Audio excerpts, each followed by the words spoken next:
Hello everyone, DSSB GK PYQ series में आज हमारा 9th लेक्चर है एंड इस लेक्चर में हम कंप्लीट करेंगे पीजीटी होम साइंस का पेपर जो डीएसएसबी ने कंडक्ट कराया था 15 जुलाई 2024 को।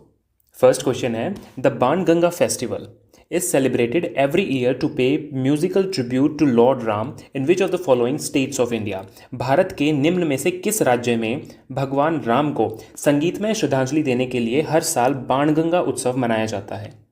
बाणगंगा उत्सव मनाया जाता है बाणगंगा टैंक के पास। बाणगंगा टैंक जो प्रेजेंट है वोल्केश्वर में, मुंबई। सो इसका आंसर हो जाएगा महाराष्ट्र, मुंबई में मनाया जाता है बाणगंगा फेस्टिवल। ये बेसिकली 2 डे फेस्टिवल होता है, 2 डे फेस्टिवल, और एनुअली हर साल मनाया जाता है एंड ये मेनली जनवरी या फिर फेब्रवरी, इन 2 महीनों में मनाया जाता है। क्लियर है? नेक्स्ट देखते हैं।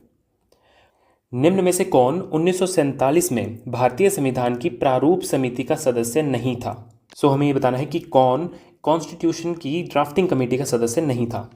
देखिए, जो ड्राफ्टिंग कमेटी है इसको सेटअप किया गया था ऑन 29 अगस्त 1947 को एंड इसमें 7 मेंबर्स थे, टोटल 7 मेंबर, एंड इसके चेयरमैन थे doctor BR Ambedkar, chairman.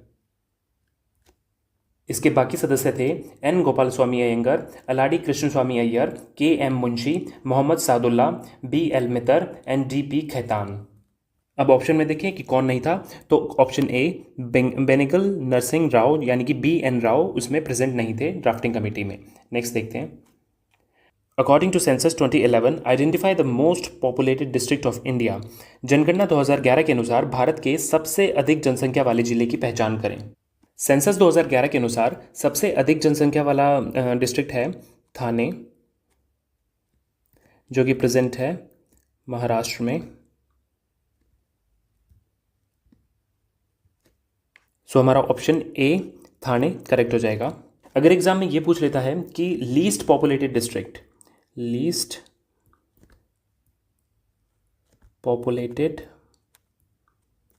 District बताइए, तो वो हो जाएगा Dibang valley, Dibang valley, Arunachal Pradesh.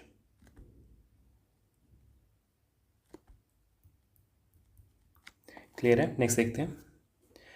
Which state UT was at second position in literacy rate as per census 2011? 2011 की जनगणना के अनुसार साक्षरता दर में कौन सा राज्य या केंद्र शासित प्रदेश दूसरे स्थान पर था? प्रीवियस लेक्चर में भी हमने लिटरेसी रेट के बारे में पढ़ा है और हमने पढ़ा था कि फर्स्ट पोजीशन मिली थी केरला को, Kerala with 93.91% literacy rate, and second position मिली है लक्षद्वीप को, Lakshadweep with 92.28% literacy rate. With this option D ठीक होगा, लक्षद्वीप। एंड अगर ये पूछे कि लीस्ट लिटरेसी रेट कौन सी स्टेट में है, तो लीस्ट है बिहार में विद 63.82% लिटरेसी रेट। यहाँ लिख लीजिए लीस्ट लिटरेसी। नेक्स्ट देखते हैं। Which state won Santosh trophy in 2022-23? 2022-23 में किस राज्य ने संतोष ट्रॉफी जीती? सो संतोष ट्रॉफी रिलेटेड है फुटबॉल गेम से, फुटबॉल से। Actually Santosh trophy state level national football competition होता है, एंड 2022-23 में संतोष ट्रॉफी को जीता था कर्नाटक ने बाय डिफीटिंग मेघालय। एंड अगर क्वेश्चन आए कि 2023 वाली किसने जीती है, तो वो जीती है सर्विसेज ने बाय डिफीटिंग गोवा। एंड इसके फाइनल्स होस्ट हुए थे, फाइनल में होस्ट था इसका अरुणाचल प्रदेश। और ये फर्स्ट टाइम है कि संतोष ट्रॉफी को किसी नॉर्थ ईस्टर्न स्टेट ने होस्ट किया है। क्लियर है? नेक्स्ट देखते हैं। Gemma cup is a special organ that produce clonal offspring in which plant. Gemma cup एक विशेष अंग है जो किस पौधे में क्लोनल संतान पैदा करता है। Gemma cup is an exclusive feature of Marchantia polymorpha and Marchantia polymorpha होता है एक bryophyta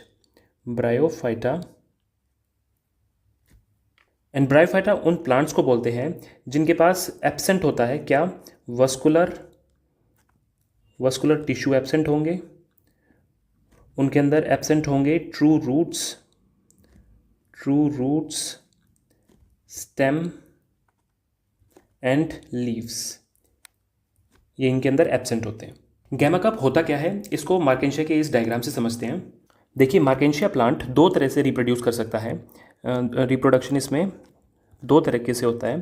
first is sexual reproduction and second is asexual reproduction. Now sexual reproduction में हेल्प करते हैं antheridiophores and archegoniophores. Antheridiophores in the case of male plant and archegoniophores in the case of female plants. So basically ये produce करता है male gamete and यहाँ पर produce होता है फीमेल गैमेट। एंड जब मेल गैमेट फ्यूज करेगा female gamete के साथ तो प्रोड्यूस होगा जाइगोट एंड इस जाइगोट से बनेगा स्पोरोफाइट। एंड अभी ये स्पोरोफाइट इसी प्लांट का हिस्सा है, लेकिन ये स्पोरोफाइट प्रोड्यूस करेगा स्पोर्स, और ये स्पोर्स आगे जाकर फ्री इंडिपेंडेंट लिविंग प्लांट को प्रोड्यूस करेंगे। तो ये तो हो गया इनका सेक्सुअल रिप्रोडक्शन। एसेक्सुअल रिप्रोडक्शन के लिए रिस्पॉन्सिबल होते हैं gemma cups. These are gemma cups. ये male plant and female plant दोनों में होते हैं। नाउ ये गैमा कप प्रोड्यूस करते हैं कुछ क्लम्प ऑफ सेल एंड ये क्लम्प ऑफ सेल प्रोड्यूस करेंगे क्लोनल ऑफस्प्रिंग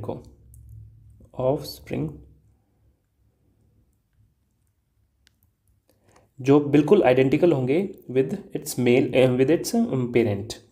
सो इसका आंसर हो जाएगा हमारा मार्केंशिया पॉलीमॉर्फा। क्लियर है? नेक्स्ट देखते हैं। Which of the following was written by Harshvardhan. निम्न में से कौन सी संरचना हर्षवर्धन ने लिखी थी? ऑप्शन देखते हैं। मेघदूत हर्षवर्धन ने नहीं बल्कि कालिदास ने लिखी थी। सेकंड, कादम्बरी हर्षवर्धन ने नहीं बल्कि उसके कोर्ट पोइट बाणभट्ट ने लिखी थी। एंड बाणभट्ट ने ही हर्षवर्धन की जीवनी लिखी थी जिसको कहते हैं हर्षचरिता।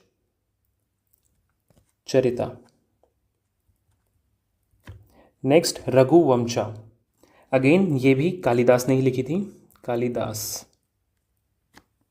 Last is Priyadarshika. इसको लिखा था हर्षवर्धन ने। सो हमारा ऑप्शन डी करेक्ट हो जाएगा। हर्षवर्धन ने दो बुक्स और लिखी थी। First is Ratnavali and second is Naganand. Ratnavali, Naganand, Priyadarshika ये हर्षा ने लिखी थी एंड उसका जो पोइट था बाणभट्ट उसने लिखी थी हर्षचरित्र एंड कादम्बरी। हमने देखा है कि हर एग्जाम में पुष्यभूति डायनेस्टी से ज़रूर क्वेश्चन पूछता है, तो इसका आप स्क्रीनशॉट ले लो, इसको ज़रूर अच्छे से याद करके जाना। सो हमसे हर्षवर्धन की पूछा था कि कौन सी बुक है, तो हमने बता दिया प्रियदर्शिका उसने लिखी थी। नेक्स्ट देखते हैं।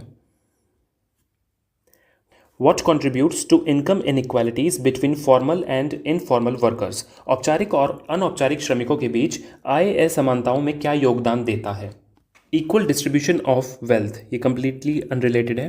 Second, discrimination based on age, gender and experience, इससे भी इनकम इनक्वालिटी नहीं बढ़ती।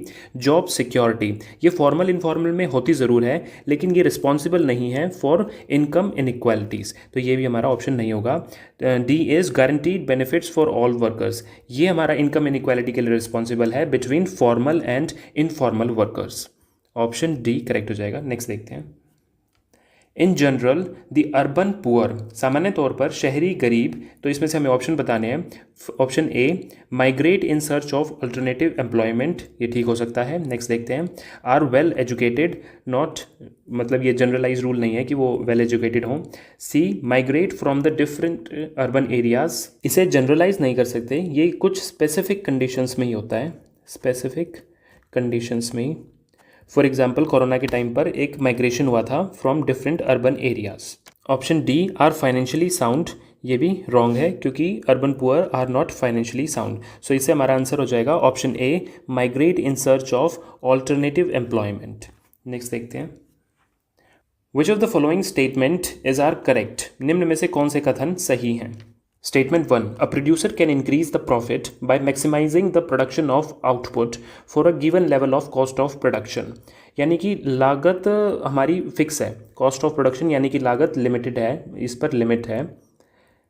सो प्रोड्यूसर ने क्या किया, एक लागत की निश्चित स्तर पर उत्पादन को बढ़ा दिया।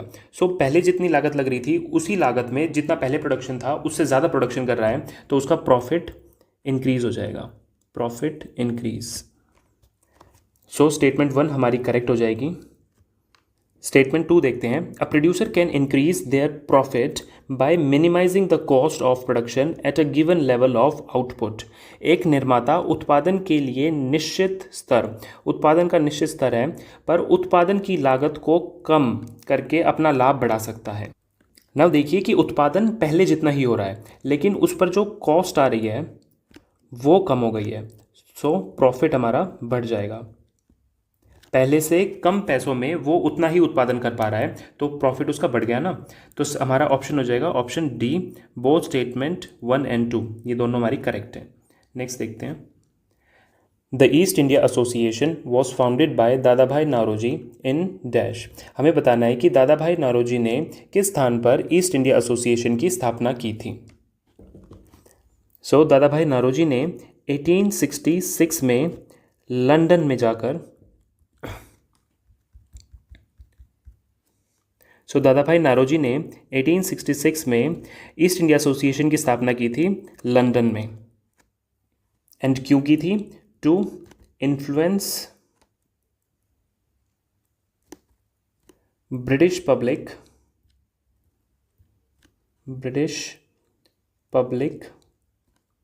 Towards Indian cause. भारतीय समस्याओं की तरफ ब्रिटिश लोगों का ध्यान दिलाने के लिए लंदन में दादा भाई नारोजी ने 1866 में ईस्ट इंडिया एसोसिएशन की स्थापना की थी। नेक्स्ट देखते हैं, which festival commemorates the victory of good over evil and is celebrated with the burning of effigies of demon king Ravana. कौन सा त्यौहार बुराई पर अच्छाई की जीत का जश्न मनाता है और राक्षस राजा रावण के पुतले के जलाने के साथ मनाया जाता है। तो रावण का पुतला जलाया जाता है दशहरा पर। नेक्स्ट देखते हैं, in the context of animal and plant cell, which of the following statement is false? पशु और पौधे कोशिका संरचनाओं के संदर्भ में कौन सा कथन गलत है। First option, animal cells have large central vacuole, which is wrong. Animal cell के पास लार्ज सेंट्रल वैक्यूल नहीं होता, ये एक कैरेक्टरिस्टिक है प्लांट सेल की। प्लांट एंड एनिमल सेल के कुछ डिफरेंस बता देता हूँ। इसमें सेल वॉल प्रेजेंट होती है एंड यहाँ पर एब्सेंट होती है। प्लांट सेल में शेप की बात करें तो फिक्स्ड होती है और एनिमल सेल में शेप चेंज होती रहती है। क्लोरोप्लास्ट प्लांट सेल में प्रेजेंट होते हैं एंड एनिमल सेल में एब्सेंट होते हैं। नाउ ये इंपॉर्टेंट है, स्टोरेज। प्लांट सेल स्टोर करते हैं in the form of starch and animal cell store करते हैं in the form of glycogen. ये क्वेश्चन आता है कई बार, इसको ध्यान रखना। नाउ वैक्यूल हमने देख ही लिया कि प्लांट सेल में एक लार्ज सेंट्रल वैक्यूल होता है, लार्ज सेंट्रल वैक्यूल प्रेजेंट होगा एंड एनिमल सेल में या तो वो एब्सेंट होगा और अगर प्रेजेंट है तो वो स्मॉल होगा वैक्यूल। क्लियर है। नेक्स्ट देखते हैं, which of the following is the local festival of Nagaland. निम्न में से कौन सा नागालैंड का स्थानीय त्योहार है। नागालैंड का सबसे फेमस फेस्टिवल होता है हॉर्नबिल फेस्टिवल और ये मनाया जाता है 1 से 10 दिसंबर के बीच में, हर साल मनाया जाता है एंड इसकी शुरुआत हुई थी इन 2000 में इसकी शुरुआत हुई थी। नागालैंड में इसे कहा जाता है फेस्टिवल ऑफ फेस्टिवल्स एंड ये प्रमोट करता है प्रमोट नागा कल्चर। अब आप ये सोच रहे होंगे कि नागालैंड का फेमस फेस्टिवल है हॉर्नबिल फेस्टिवल, तो इसका स्टेट बर्ड भी हॉर्नबिल होना चाहिए, लेकिन ऐसा नहीं है। हॉर्नबिल स्टेट बर्ड है अरुणाचल और केरला का। जो नागालैंड का स्टेट बर्ड है वो है ब्लिट्स ट्रेगोपेन, जो एक तीतर की प्रजाति है। यहाँ ध्यान रखना, यहाँ पर बहुत सारे बच्चे गलती करते हैं। नेक्स्ट देखते हैं। A small quantity of food item is taken. It is wrapped in a piece of paper and crushed, ensuring that paper is not torn. The paper is then straightened and an oily patch is observed. Oily patch उसमें दिखता है. This indicate the presence of dash in the food. किसी खाद्य पदार्थ की थोड़ी मात्रा ली जाती है, इसे कागज के एक टुकड़े में लपेटा जाता है और कुचल दिया जाता है, जिससे यह सुनिश्चित हो जाता है कि कागज फटा नहीं। फिर कागज को सीधा किया जाता है और उस पर एक तैलीय धब्बा देखा जाता है। यह भोजन में डैश की उपस्थिति को इंगित कर। देखिए, पेपर बनता है फाइबर्स से, एंड फाइबर्स में होते हैं बहुत सारे पोर्स, और जब भी पेपर कांटेक्ट में आता है किसी भी ऑयल, ग्रीस या फिर किसी भी फैट प्रोडक्ट के, तो ये जो इनके कुछ सब्सटेंस होते हैं वो इन पोर्स में चले जाते हैं, जिससे कि हमें एक तैलीय धब्बा देखने को मिलता है, यानी कि ऑयली पैच देखने को मिलता है। सो इससे हमारा आंसर हो जाएगा ऑप्शन सी, फैट। नेक्स्ट देखते हैं। In which of the following union territories is the cultural festival Atoluidu celebrated? निम्न में से किस केंद्र शासित प्रदेश में सांस्कृतिक त्यौहार अटोलुइडू मनाया जाता है? सो अटोलुइडू, जिसे आइलैंड कार्निवल भी कहा जाता है, आइलैंड कार्निवल, ये मनाया जाता है लक्षद्वीप में बाय लक्षद्वीप कला अकेडमी। क्लियर है? नेक्स्ट देखते हैं। Indo-Greek ruler Demetrius I, who moved into the Indian plains, was the son of Dash. Indo-Greek शासक डेमेट्रियस प्रथम, जो भारतीय मैदानों में चला गया, डैश का पुत्र था। देखिए, डीएसएसबी ने डेमेट्रियस वन को लेकर क्वेश्चन पूछा है, इसका मतलब ये इंपॉर्टेंट है। तो डेमेट्रियस वन वो फर्स्ट इंडो ग्रीक रूलर था जिसने अटैक किया था इंडिया को। क्लियर है? एंड डेमेट्रियस वन के बाद आया था मिनेंडर, और डेमेट्रियस वन सन है यूथिडाइमस फर्स्ट का। सो हमें ये तीन नाम याद रखने हैं, Demetrius one, Euthydemus one and Menander, और ये इंडो ग्रीक रूलर्स हैं। नेक्स्ट देखते हैं। The 37th national games 2023 was held in which state? 37वें राष्ट्रीय खेल 2023 किस राज्य में आयोजित किए गए? तो ये आयोजित किए गए थे गोवा में, एंड इसका विनर था महाराष्ट्र। सेकंड नंबर पे आई थी सर्विसेज, एंड थर्ड नंबर पे था हरियाणा। नेक्स्ट देखते हैं। Consider the following statements regarding heterotrophs and select the correct option. Heterotroph के संबंध में निम्न कथनों पर विचार करें और सही विकल्प चुनें। तो स्टेटमेंट देखते हैं। स्टेटमेंट ए कहती है heterotroph produce their own food using light energy. तो अपना फूड बनाते हैं ऑटोट्रॉफ, ना कि heterotroph. Autotrophs using light energy, तो ये स्टेटमेंट गलत हो जाएगी। स्टेटमेंट बी देखते हैं। Parasitic nutrition involves a mutually beneficial relationship between two organisms. परजीवी पोषण में दो जीवों के बीच पारस्परिक रूप से लाभकारी संबंध शामिल होता है। देखिए, पैरासिटिक न्यूट्रिशन के केस में एक ऑर्गेनिज्म को फ़ायदा होता है और दूसरे को नुकसान होता है, इसमें दोनों का फ़ायदा नहीं होता। लेकिन जो म्यूचुअली बेनिफिशियल रिलेशनशिप है, इसमें दोनों का फ़ायदा होना ज़रूरी है, दोनों ऑर्गेनिजम्स का। सो इस रिलेशनशिप को बोलते हैं सिम्बायोटिक रिलेशनशिप, और इसका एग्जाम्पल होता है लाइकन।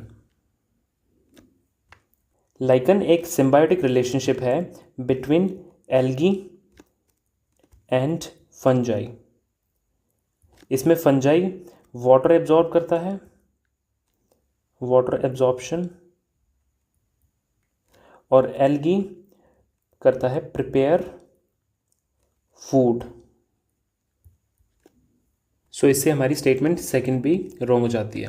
सो इससे हमारा ऑप्शन होगा option D, neither A nor be is correct. न तो ए और न ही बी सही है। नेक्स्ट देखते हैं। Consider the following statements regarding nutrition in unicellular organisms and select the correct option. एक कोशिकीय जीवों में पोषण के संबंध में निम्न कथनों पर विचार करें और सही विकल्प चुनें। इन दोनों स्टेटमेंट्स को पढ़ने से पहले अमीबा और पैरामीशियम के बारे में पढ़ते हैं। अमीबा की बात करें तो इसकी कोई फिक्स शेप नहीं होती, जबकि पैरामीशियम की ओवल शेप होती है या फिर इसको बोलते हैं स्लिपर शेप। अमीबा के केस में इसकी मूवमेंट होती है with the help of pseudopodia. यहाँ देखिए ये होते हैं स्यूडोपोडिया। स्यूडोपोडिया का संधि विच्छेद करें तो इसमें स्यूडो का मतलब होता है फॉल्स एंड पोडिया का मतलब होता है फीट। सो फॉल्स फीट। वहीं पैरामीशियम मूव करता है विद द हेल्प ऑफ सीलिया।